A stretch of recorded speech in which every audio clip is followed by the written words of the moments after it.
हरि ओम। जय श्री कृष्ण। राधे राधे।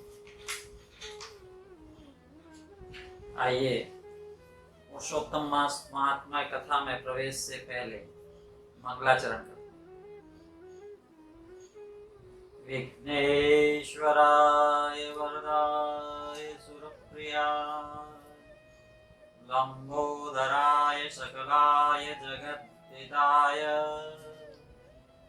नागाननाय श्रुतियज्ञ विभूषिताय गौरीसुताय गणनाथ नमो नमस्ते। अखण्डमण्डलाकारं व्याप्तं येन चराचरं तत्पदं दर्शितं येन तस्मै श्रीगुरुवे नमः।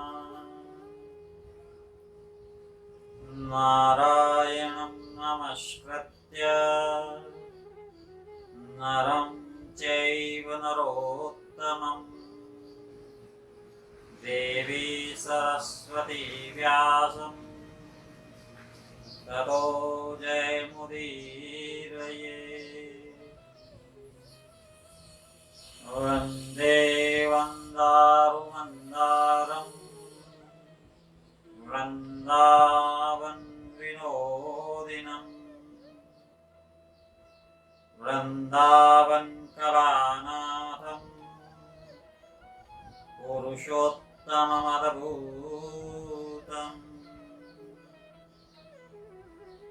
सच्चिदानन्दरूपाय विश्वोत्पत्त्यादिहेतवे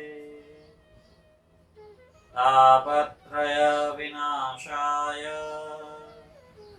श्रीकृष्णाय वयं नमः। श्रीकृष्णाय वयं नमः। सोमेश मोहि परनुकूला करिहि कथामुदमङ्गलमूला। बोले श्री कृष्ण चंद्र भगवान की जय। पुरुषोत्तम भगवान की जय।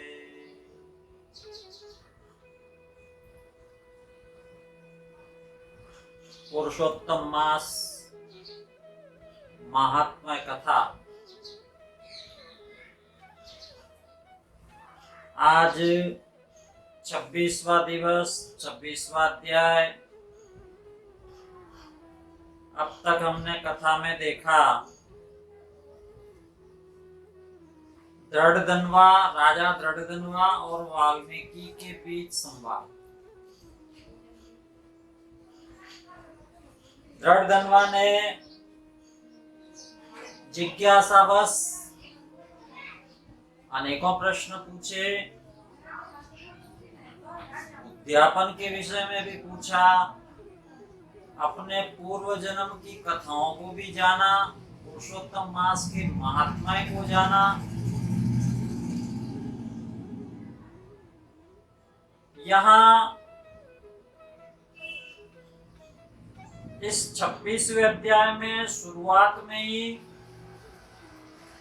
महर्षि वाल्मीकि कहते हैं कि समस्त पापों के नाश के लिए, यानी अशेष पाप नाशार्थम, समस्त पापों के नाश के लिए गरुड़ ध्वज भगवान की प्रसन्नता हेतु दारिद्र व्रत नियम जो है, यानी पुरुषोत्तम मास में जिन्होंने जिन जिन चीजों का त्याग किया है उनसे संबंधित दान देना चाहिए। यहाँ इसका वर्णन करते हैं। जैसे किसी व्यक्ति ने नक्त व्रत किया है तो उसे क्या करना चाहिए, तो कहा कि ब्राह्मण भोजन करावे, और हाँ, ब्राह्मणों को दक्षिणा अवश्य दे। जैसे किसी ने तेल छोड़ा है, तेल का नियम धारित किया तो उसे घृतदान, उसके लिए घृतदान का विधान है। घृत के नियम को किसी ने धारित किया है तो फिर उसे दूध का दान करना चाहिए। यानी अलग अलग नियमों के लिए अलग अलग दान का वर्णन यहाँ किया गया है, जिसमें दर्पण, पादुका, दीपक, घट, वस्त्र, छाता, मोदक, बैल, ये प्रमुख रूप से दान के निमित्त वस्तुएं बताई गई। फिर महर्षि वाल्मीकि कहते हैं कि अधिक मास में जो मनुष्य रात्रि में भोजन करता है वह राजा होता है। रात्रि कौन सी? चतुर्थ पहर। अब चतुर्थ पहर का विधान मनुष्य के लिए क्यों किया?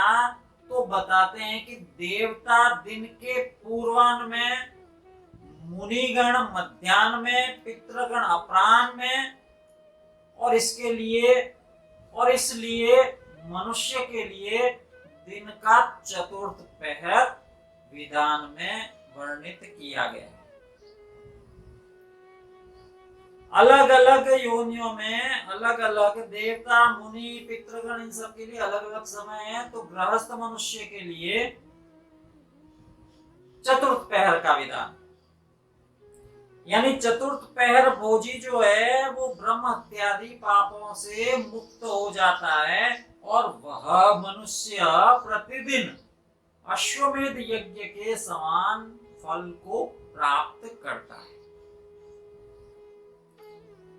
एकादशी के विषय में बताया तो दोनों पक्ष की एकादशी करने वाला वैकुंठ का अधिकारी।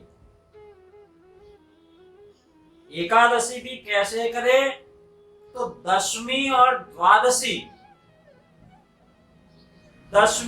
द्वादशी को दिन में एक बार भोजन होना चाहिए, और एकादशी को उपवास